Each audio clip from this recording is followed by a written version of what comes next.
Hello everyone. तो आज हम पर्ट सीपीएम के लेक्चर सीरीज़ में डिस्कस करेंगे the concept of floats in project management. So this is the definition of float. Among many project scheduling concepts, float is one of the key concepts that represents the flexibility of the project schedule.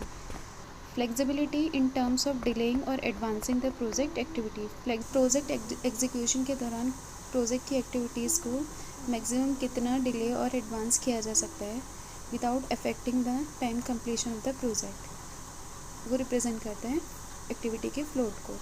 और we can say float simply means freedom और breathing time available in the schedule for project management for executing the project activities.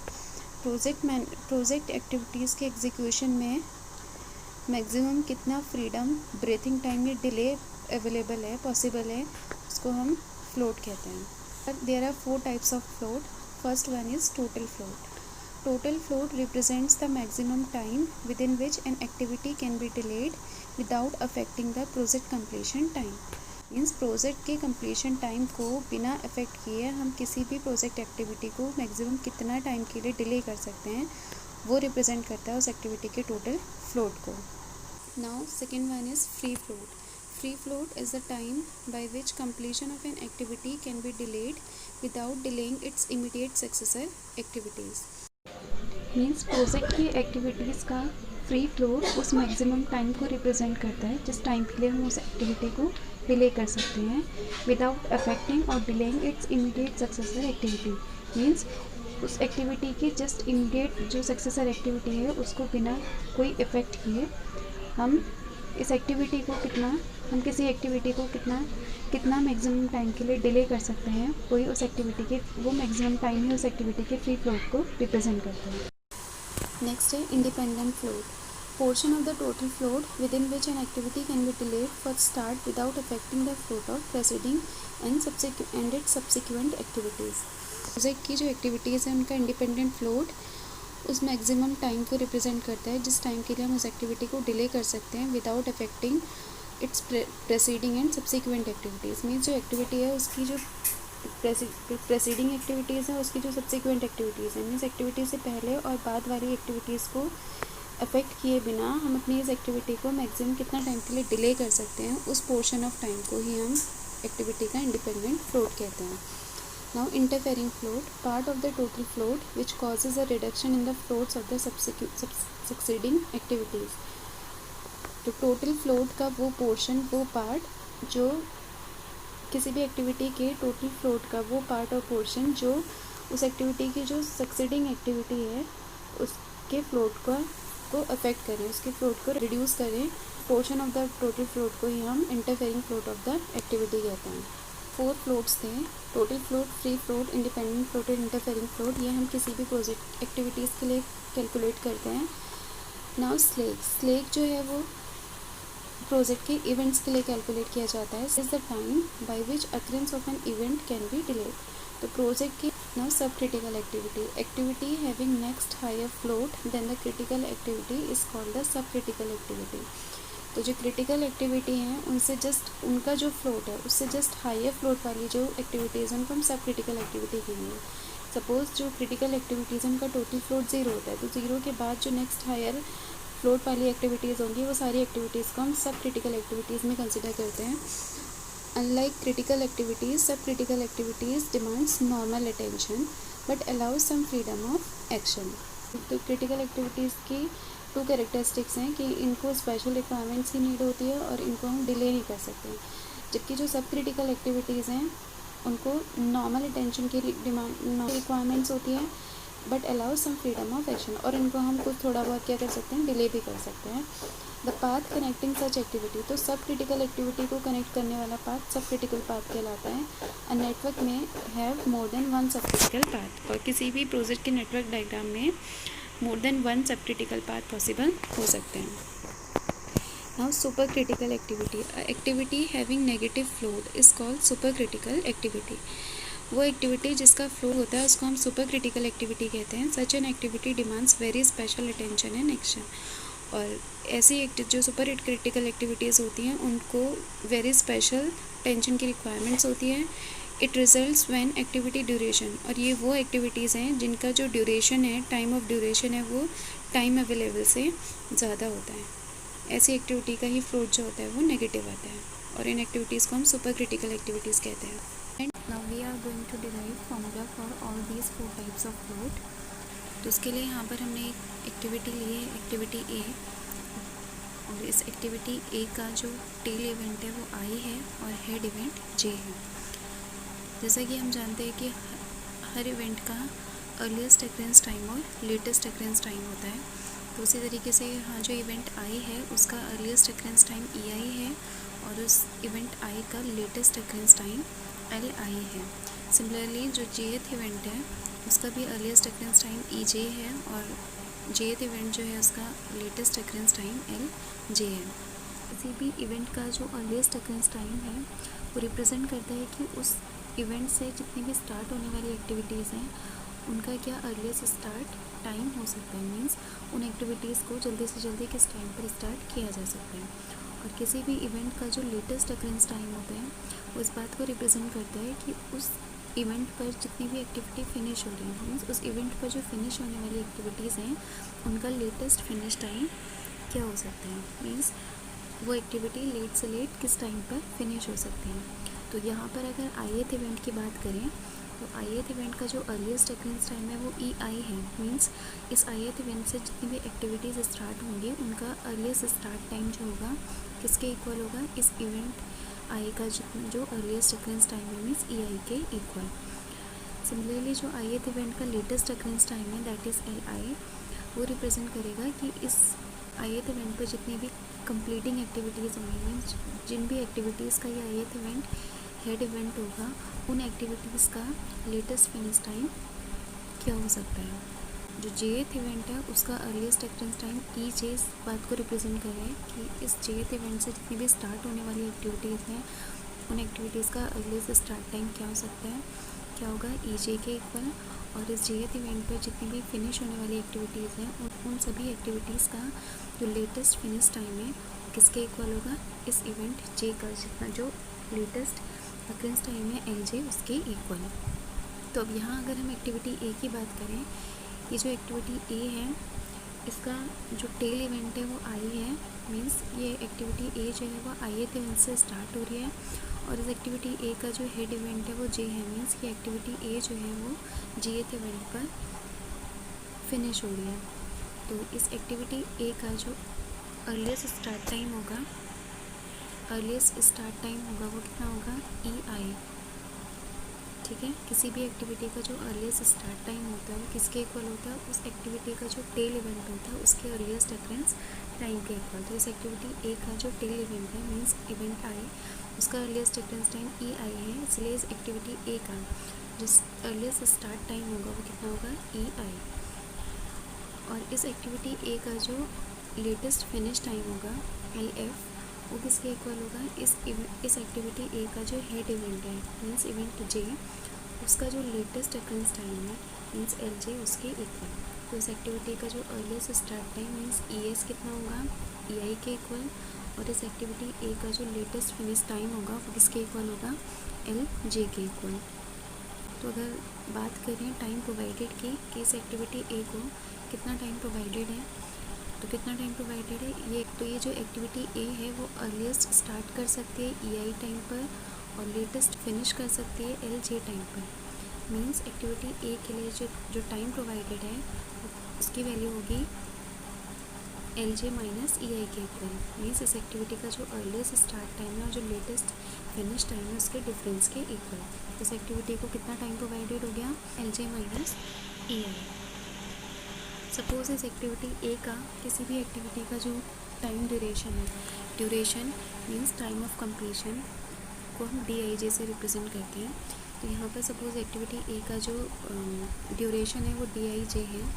तो हमने बात की थी float की कि float होता क्या है, फ्लोट मीन्स किसी भी एक्टिविटी को कितना रिलैक्सेशन टाइम प्रोवाइडेड है उसको उस एक्टिविटी का फ्लोट कहते हैं। जनरली अगर बात करें तो किसी भी एक्टिविटी का जो फ्लोट है किसका डिफरेंस होता है, उस एक्टिविटी को जितना टाइम प्रोवाइडेड है और उस एक्टिविटी को कंप्लीट होने में जितना टाइम लगेगा मीन्स उस एक्टिविटी का जो ड्यूरेशन है उसका डिफरेंस जो आएगा वो उस एक्टिविटी के फ्लोट के इक्वल होगा। टाइम जितना प्रोवाइडेड है माइनस उस एक्टिविटी का जितना ड्यूरेशन है उसका डिफरेंस जो होता है उस एक्टिविटी के फ्लोट के इक्वल होता है। तो यहाँ जो एक्टिविटी ए है उसको टाइम प्रोवाइडेड कितना है एल जे माइनस ए आई, ये हो गया टाइम प्रोवाइडेड माइनस, और हमने सपोज़ किया है कि इस एक्टिविटी ए का जो ड्यूरेशन है वो डी आई जे है। तो इस एक्टिविटी का जो टोटल फ्लोट आया वो कितना हो गया एल जे माइनस ए आई, मीन्स ये हो गया time provided minus duration that is D I J. Next हम देखते हैं फ्री फ्लोट। फ्री फ्लोट की हमने डेफिनेशन देखी थी अभी थोड़ी देर पहले कि किसी भी एक्टिविटी का जो फ्री फ्लोट है वो उस मैक्सिमम टाइम को रिप्रेजेंट करता है जिस टाइम के लिए हम उस एक्टिविटी को डिले कर सकते हैं without affecting it's subsequent activity. Means उसकी जो जितनी भी सब्सिक्वेंट एक्टिविटीज़ होंगी उनको बिना अफेक्ट किए हम किसी एक्टिविटी को मैक्सिमम कितना डिले कर सकते हैं वो कहलाता है उस एक्टिविटी, वो मैक्सिमम टाइम जो है वो कहलाता है उस एक्टिविटी का फ्री फ्लोट। सपोज़ यहाँ पर हम एक एक्टिविटी ड्रॉ कर लेते हैं, एक्टिविटी बी, और इस एक्टिविटी का जो हेड इवेंट होगा वो सपोज़ कर लेते हैं आई जे के।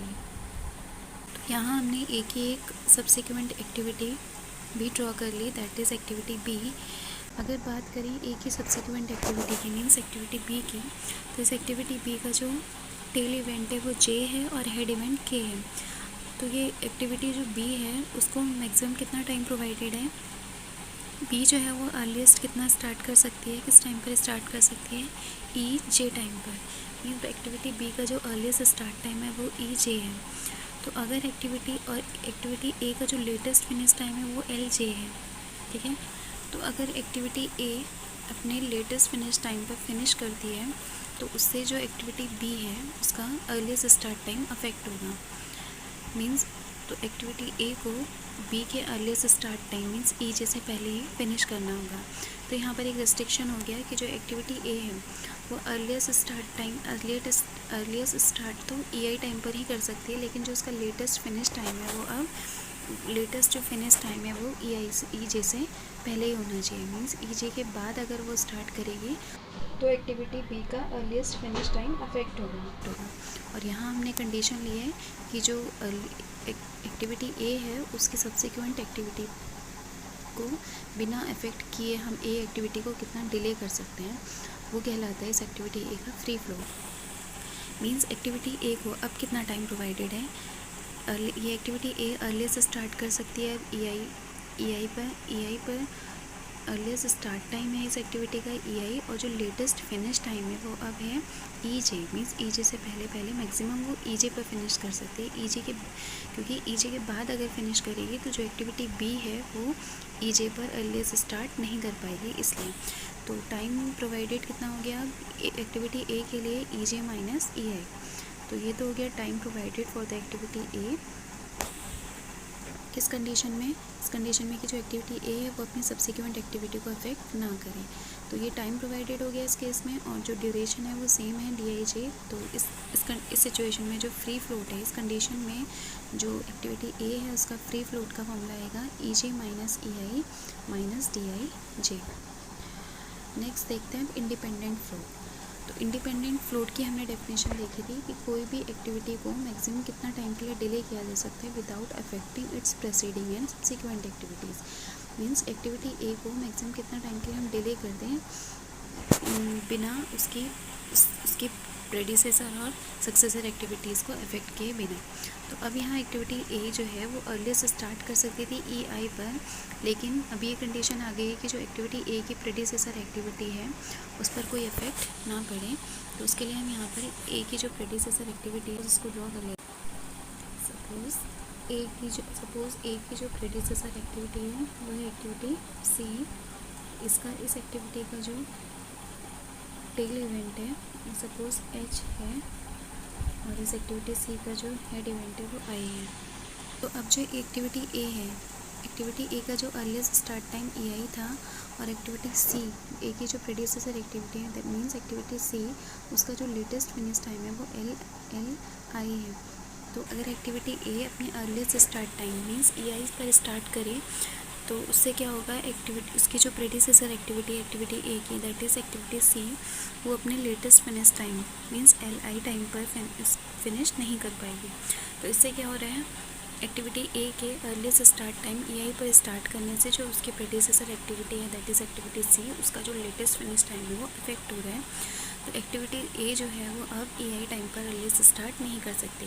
एक्टिविटी ए को अब कब स्टार्ट करना पड़ेगा, LI टाइम के बाद, क्योंकि एक्टिविटी सी जो है वो उसका एक्टिविटी सी का जो लेटेस्ट फिनिश टाइम है LI, उसके बाद ही जो एक्टिविटी ए है वो अर्लीस्ट स्टार्ट कर सकते हैं। तो और लेटेस्ट फिनिश टाइम की बात करें तो एक्टिविटी ए सेम कंडीशन है पहले की तरह कि जो ए है उसको अपनी सक्सेसर एक्टिविटी को भी अफेक्ट नहीं करना है। इस एक्टिविटी जो है वो लेटेस्ट फिनिश नहीं कर सकते अब LJ पर, उसे क्या करना पड़ेगा, बी का जो अर्लीस्ट स्टार्ट टाइम है EJ से पहले क्या करना पड़ेगा, फिनिश करना पड़ेगा। तो अब इस कंडीशन में कौन सी कंडीशन कि एक्टिविटी ए जो है वो अपनी प्रेडिसेसर और सक्सेसर दोनों एक्टिविटीज़ को किसी तरीके से अफेक्ट ना करें। तो उस कंडीशन में ए के पास जो अवेलेबल टाइम है कितना होगा, ए को किससे पहले किसके बाद स्टार्ट कर सकती है, ए जो है वो अर्लीस्ट स्टार्ट कब कर सकती है, LI टाइम के बाद, और लेटेस्ट फिनिश कब कर सकती है, EJ से पहले। तो जो टाइम प्रोवाइडेड है एक्टिविटी ए के लिए अब वो है EJ minus LI। EJ minus LI तो टाइम प्रोवाइडेड हो गया, और जो ड्यूरेशन है वो सेम है DIJ। तो ये आ गया इस एक्टिविटी ए का इंडिपेंडेंट फ्लोट। और जो फोर्थ फ्लोट है इंटरफेरिंग फ्लोट की डेफिनेशन है कि part of the total float which causes a reduction in the float of the succeeding activities. Means total float का वो पार्ट जो उस एक्टिविटी की जो सक्सीडिंग एक्टिविटी है उसके फ्लोट को अफेक्ट करे। तो हमने डेफिनेशन पढ़ी थी कि कौन सा वो फ्लोट है जो अपनी सक्सीडिंग एक्टिविटी को अफेक्ट नहीं करता है, उसको हम फ्री फ्लोट कहते हैं। तो मीन्स टोटल फ्लोट में से फ्री फ्लोट का जो माइनस करके जो पोर्शन होगा वो कहलाएगा इंटरफेरिंग फ्लोट। तो किसी भी एक्टिविटी का जो इंटरफेरिंग फ्लोट होता है वो डिफरेंस होता है किसका, टोटल फ्लोट और फ्री फ्लोट का। तो ये तो फॉर्मूला हो गया इंटरफेरिंग फ्लोट के लिए। तो हमने फॉर्मूला डराइव करिए जनरल किसी एक्टिविटी ए के total float, free float, independent float और इंटरफेरिंग फ्लोट के लिए।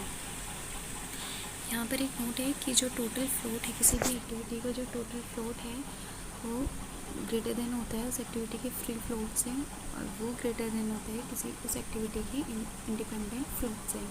जो क्रिटिकल एक्टिविटी है उनके लिए फ्लोट की वैल्यू 0, तभी हम उनको क्रिटिकल एक्टिविटीज़ कहते हैं। मीन्स वो एक्टिविटीज़ जिनको हम थोड़ा सा भी डिले नहीं कर सकते, जिनके लिए कोई रिलैक्सेशन टाइम नहीं है। और इन एक्टिविटीज़ को अगर डिले किया जाता है तो उससे प्रोजेक्ट के टाइम ऑफ कंप्लीशन पर अफेक्ट पड़ता है, इसलिए हम इन एक्टिविटीज़ को क्रिटिकल एक्टिविटीज़ कहते हैं। तो क्रिटिकल एक्टिविटीज़ के लिए फ्लोट की वैल्यू 0 होती है, और नॉन क्रिटिकल एक्टिविटीज़ के लिए फ्लोट की वैल्यू जो है वो नॉट इक्वल टू 0 होती है। तो अब एक पर्टिकुलर एग्जाम्पल में हम किसी एक्टिविटी ए के लिए 4 फ्लोट्स की वैल्यू फाइंड करेंगे। इस नेटवर्क डायग्राम में एक एक्टिविटी ए है जिसका टेल इवेंट 1 और हेड इवेंट 2 है। एक्टिविटी का जो ड्यूरेशन टाइम है वो 19 डेज़ है, और जो इवेंट आई है उसका अर्लीस्ट अक्रेंस टाइम 20 है और लेटेस्ट अक्रेंस टाइम 38 है। सिमिलरली इवेंट 2 के लिए अर्लीस्ट अक्रेंस टाइम की वैल्यू 39 और जो लेटेस्ट अक्रेंस टाइम है for event 2 which is 57। That means जो एक्टिविटी ए है वो अर्लीस्ट स्टार्ट कर सकती है 20 पर और लेटेस्ट फिनिश कर सकती है 57 पर। तो बात करते हैं टोटल फ्लोट की। हमने फॉर्मूला देखा था कि जो टोटल फ्लोट होता है वो क्या होता है, किसी भी एक्टिविटी को जितना टोटल टाइम प्रोवाइडेड है माइनस ड्यूरेशन, और यहाँ पर कोई कंडीशन नहीं है तो टोटल टाइम कितना प्रोवाइडेड है एक्टिविटी ए के लिए, जितना इसका अर्लीस्ट स्टार्ट टाइम है और लेटेस्ट फिनिश टाइम, उसका जो डिफरेंस है वो तो हो गया टाइम प्रोवाइडेड माइनस ड्यूरेशन। तो जो लेटेस्ट इस एक्टिविटी ए का जो अर्लीस्ट स्टार्ट टाइम है वो E1 है और लेटेस्ट फिनिश टाइम L2 है। मीन्स टाइम प्रोवाइडेड कितना हो जाएगा L2 माइनस E1, और जो ड्यूरेशन है वो 19 डेज़ का है। तो जो सॉल्व करके इस एक्टिविटी ए का टोटल फ्लोट हम फाइंड कर सकते हैं। नेक्स्ट हम फ्री फ्लोट फाइंड कर लेते हैं। किसी भी एक्टिविटी का जो फ्री फ्लोट होता है वो वो रिलैक्सेशन टाइम होता है जिससे क्या ना हो उस एक्टिविटी के सक्सीडिंग एक्टिविटीज़ के फ्लोट पर कोई इफेक्ट ना पड़े। तो इस कंडीशन में जो एक्टिविटी ए है उसका अर्लीस्ट स्टार्ट टाइम तो सेम रहेगा, दैट इज़ 20, लेकिन एक्टिविटी ए जो है वो उसका लेटेस्ट फिनिश टाइम है 57 नहीं हो सकता, क्योंकि 57 पर अगर वो स्टार्ट करती है तो जो एक्टिविटी ए की जो सक्सेसर एक्टिविटी होगी वो अपने earliest start time that is 39 पर स्टार्ट नहीं कर पाएगी। तो इस कंडीशन को फुलफ़िल करने के लिए जो एक्टिविटी ए है उसको अपनी सक्सीडिंग एक्टिविटी के earliest start time that is 39 से पहले ही क्या करना होगा, फिनिश करना होगा।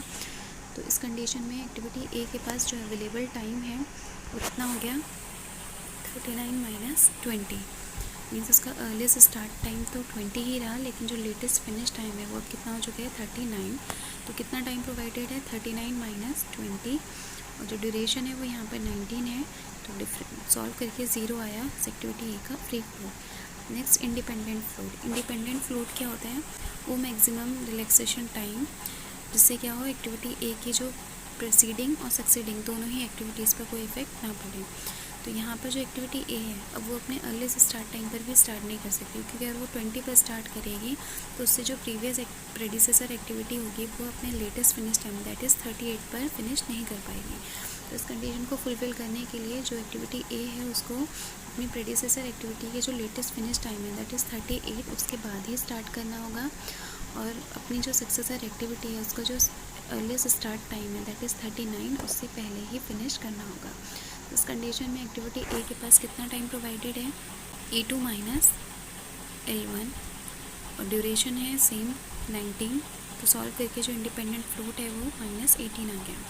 इस एक्टिविटी ए के लिए हमने टोटल फ्लोट, फ्री फ्लोट और इंडिपेंडेंट फ्लोट फाइंड किया। Next interfering float. Interfering float क्या होता है, difference between total float and free float. Total float जो है वो 18 है और फ्री फ्लोट 0, तो डिफरेंस आया 18, तो इंटरफेयरिंग फ्लोट आ गया हमारा 18।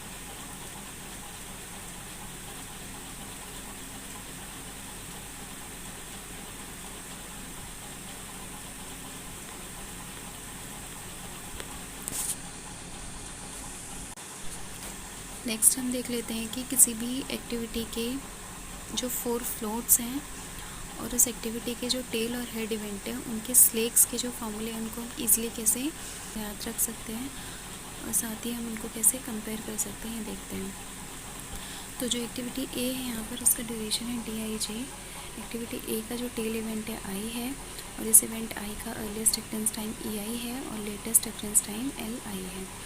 एक्टिविटी ए का जो हेड इवेंट है वो J है और J इवेंट का अर्लीस्ट एक्टेंस टाइम EJ और लेटेस्ट एक्टेंस टाइम LJ है। तो यहाँ पर एक सीक्वेंस होता है कि जो EI है वो लेस देन होता है LI से, which is less than EJ and which is than LJ। तो ये सीक्वेंस होता है किसी भी एक्टिविटी ए के टेल और हेड इवेंट की अर्लीस्ट और लेटेस्ट एक्टेंस टाइम के बीच में। सबसे पहले हम देख लेते हैं टोटल फ्लोट, मीन्स किसी भी एक्टिविटी को टोटल कितना रिलैक्सेशन प्रोवाइडेड है। तो टोटल टाइम प्रोवाइडेड यहाँ पर कितना एक्टिविटी ए के लिए LJ माइनस EI, और जो ड्यूरेशन है वो है माइनस DIJ। तो ये हो गया एक्टिविटी ए का टोटल फ्लोट। नेक्स्ट हम फ्री फ्लोट देख लेते हैं। फ्री फ्लोट वो मैक्सिमम रिलैक्सेशन टाइम है जिससे क्या होना हो उस एक्टिविटी का जो उस एक्टिविटी की सक्सीडिंग एक्टिविटीज़ का पर कोई इफेक्ट ना पड़े। तो अब इस केस में जो टाइम प्रोवाइडेड है वो कितना है, EJ minus EI minus duration that is DIJ। Independent float जो है, अपेंडेंट फ्लोट की कंडीशन ये है कि टोटल वो मैक्सिमम रिलैक्सेशन टाइम जिससे क्या ना हो उस एक्टिविटी ए की जो प्रेसीडिंग और सक्सेसर दोनों ही एक्टिविटीज़ पर कोई इफेक्ट ना पड़े। तो इस केस में जो एक्टिविटीज़ के लिए टोटल टाइम प्रोवाइडेड है वो हो जाएगा EJ माइनस LI और ड्यूरेशन सेम है माइनस DIJ। तो ये हो गया एक्टिविटी ए का इंडिपेंडेंट फ्लोट। बात कर लेते हैं स्लेक की। किसी भी इवेंट का जो स्लेक होता है वो उस इवेंट के लेटेस्ट एक्टेंस टाइम और अर्लीस्ट एक्टेंस टाइम के बीच के डिफरेंस होते हैं। मीन्स जो एक्टिविटी ए है उसका जो टेल इवेंट है उसके स्लेक को हम टेल स्लेक बोल सकते हैं, और जो एक्टिविटी ए का हेड इवेंट है उसके स्लेक को हम हेड स्लेक बोल सकते हैं। तो जो टेल स्लेक है उसकी वैल्यू होगी LI माइनस EI। ये सीक्वेंस है LI ग्रेटर देन EI है तो LI माइनस EI, और जो हेड स्लेक है उसका फॉर्मूला हो जाएगा LJ माइनस EJ। तो यहाँ हमने देखा कि जो फ्लोट्स हैं वो हम किसी भी एक्टिविटी के लिए फाइंड करते हैं और जो स्लेक्स हैं वो हम उन एक्टिविटीज़ के इवेंट्स के लिए फाइंड करते हैं।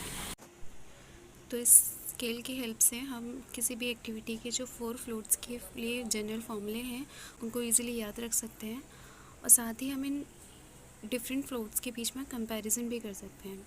तो यहाँ पर हम इस स्केल से ईज़िली देख पा रहे हैं कि जो टोटल फ्लोट है वो ग्रेटर देन फ्री फ्लोट है और फ्री फ्लोट जो है वो ग्रेटर देन इंडिपेंडेंट फ्लोट है। तो यहाँ से हम in different types of floats के बीच में रिलेशन भी फाइंड आउट कर सकते हैं। Like independent float is the difference between total float and free float. Similarly, free float is the difference between total float and head slake.